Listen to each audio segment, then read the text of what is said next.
Dayanıyorum. Ben dayanmaya çalışıyorum Kader. Ne yapayım? Onu o kadar çok özledim ki. Hem de nasıl bir bilsen. Burnumda tutuyor resmen. Böyle bir gün çıkıp gelse. Yani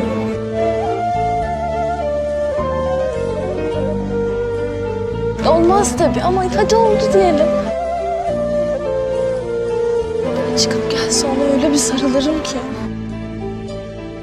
Bazen rüyalarıma giriyor biliyor musun? En azından rüyalarımda görüyorum. Çünkü bir noktadan sonra o bile mutlu ediyor insanı biliyor musun?